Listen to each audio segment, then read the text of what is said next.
Capítulo 8. El potencial sexual de la mujer. A la mujer dijo: multiplicaré en gran manera los dolores en tus preñeces. Con dolor darás a luz los hijos, y tu deseo será para tu marido, y él se enseñoreará de ti. Génesis capítulo 3, versículo 16. Creo que, en el principio, las mujeres tenían igual potencial que los hombres, la misma capacidad de excitarse sexualmente que ellos. Disfrutaban de un líbido muy semejante. Me parece que los encuentros íntimos eran muy fáciles de llevar a cabo en cuanto a capacidad de armonía en el coito. La mujer era tan rápida como él, estaba tan preparada físicamente para el acto sexual como el hombre. ¿Se imaginan? Pero algo terrible ocurrió. El pecado produjo un caos en la vida sexual de la mujer por causa de la maldición. También el hombre sufrió consecuencias. Veamos. Recuerden que estoy generalizando y que siempre habrá excepciones, pero lo siguiente es una realidad para la mayoría de las mujeres. Ahora las preñeces serían dolorosas. En otras palabras, no se trata del parto, sino las preñeces. Esto significa que las relaciones sexuales, que es lo que ocurre inmediatamente antes de ellas, serían penosas e incómodas. Miles de mujeres en consejería matrimonial se quejan de que, después de años de casadas, todavía tienen dificultades con las relaciones sexuales. Los dolores comienzan con las menstruaciones. Luego, siguen con la rotura del himen en la primera relación. Y además, para colmo de males, ellos van a otra velocidad y toman un rumbo que ellas no pueden disfrutar. Por ende, las relaciones resultan molestas, sienten hincaduras y hasta dolor. Cuando la penetración ocurre antes de tiempo.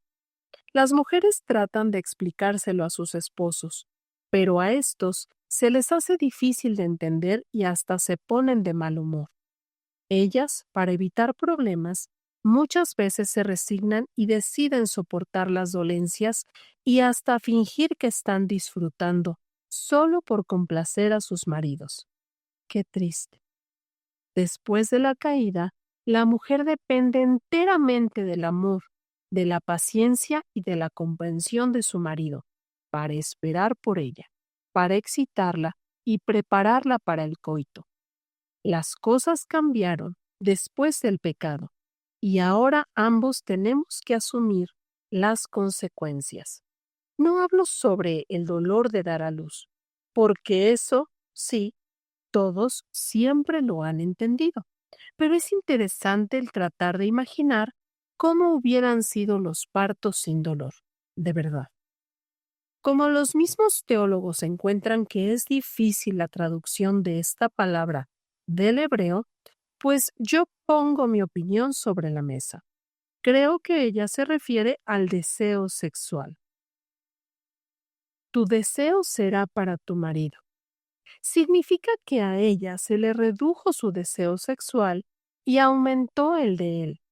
Ahora habría una disparidad sexual entre ellos, ya que la mujer tendría menos deseos, mientras que el hombre sufriría de frecuentes urgencias sexuales.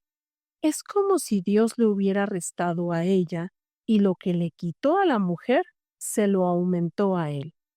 Tenemos que aceptar que ahora somos diferentes, que reaccionamos diferente, que tenemos líbidos diferentes, que hay unas incomodidades físicas naturales en la mujer que los hombres no sufrimos, que por sus menstruaciones no siempre está disponible, que ahora es más difícil copular, que los hombres, a causa de sus urgencias, se desesperan y ahora necesitan mucho dominio propio, etc.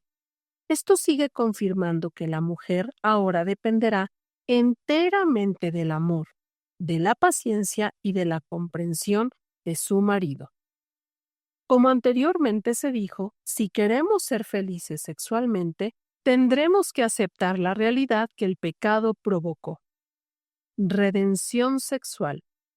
El amor de un esposo puede redimir sexualmente a la mujer para que ésta llegue a disfrutar de la sexualidad tanto o más que él. Cuando la mujer alcanza su orgasmo, puede llegar a ser muy profundo e intenso, y hasta tener múltiples orgasmos en una sola relación, pero necesitará en gran medida a un hombre entendido y sabio sexualmente, que sepa tomar dominio de su propia sexualidad para darle toda la atención a ella primeramente. ¿Quiénes son los hombres más entendidos en la materia? Los que se dejan orientar por la mujer, los que tienen la sensibilidad para oír a su esposa, los que permiten que ellas los guíen en la difícil carrera de entender sexualmente a una mujer, y los que dominan el corcel que llevan por dentro. Todo lo aquí expuesto hasta ahora le impone a la mujer la necesidad de escoger bien a quién va a ser su compañero. Mientras más cerca de Dios éste camine, más probabilidades tendrá de que armonice, de que la trate con delicadeza y dignidad. Demandas contra natura. Hay muchos hombres que critican a sus esposas porque éstas no se comportan como las mujeres de Hollywood, que no entienden que eso que ven ahí o en la pornografía es pura fantasía, que naturalmente eso no se da, que las mujeres normales no son así, que están siendo engañados. ¿Cuántas prostitutas que están acostumbradas a actuar así, cuando son entrevistadas expresan su tristeza y amargura porque se aborrecen a sí mismas, por lo que han aprendido a hacer por dinero o para complacer a los hombres, dañados por los demonios que gobiernan sus vidas? A estas, aunque lo hacen muy bien, practicar ese tipo de sexo las hace infelices, se sienten deshumanizadas, se sienten basura. Pero claro, eso es parte del quehacer satánico de destrucción de la mujer, porque estos hombres engañados se volverán con esas expectativas sexuales hacia su mujer. Lo único que van a lograr con eso es humillarlas, oprimirlas, angustiarlas, abusarlas y hacerles creer que no sirven, que algo anda mal en ellas. Por favor, mujeres, no caigan en esa trampa, no muerdan ese anzuelo. Él se enseñoreará de ti. Bueno, aquí va. Sé que la mayoría de las mujeres hubieran querido que yo obviara esta parte, pero ahora digo yo, si recibiste lo bueno y agradable de esta revelación con respecto a la mujer, pues toma también lo que te parece no tan bueno. No, fuera de bromas, recibe esta palabra, porque la palabra de Dios es viva y eficaz y más cortante que toda espada de dos filos, y penetra hasta partir el alma y el espíritu, las coyunturas y los tuétanos, y discierne los pensamientos y las intenciones del corazón. Hebreos capítulo 4, versículo 12. Por consiguiente, cree que la bendición de Jehová es la que enriquece, y no añade tristeza con ella. Proverbios capítulo 10, versículo 22. Toda la voluntad de Dios es buena y traerá prosperidad a la vida de los que la creen para obedecerla. Así es que, si decides creer que los propósitos de Dios son perfectos, que te harán feliz y que su plan es redimirte del pecado para devolverte lo que Satanás trató de robarte, pues entonces decide confiar en Dios y caminar en la dirección de su buena voluntad. ¿Está bien?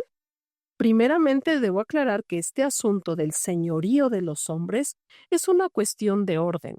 No se ejerce cuando él quiere utilizar su autoridad para llevarla a pecar o a denigrarse. Ningún mandamiento bíblico tiene aplicación por sí solo, porque todo está condicionado a su contexto y a su voluntad universal de Dios.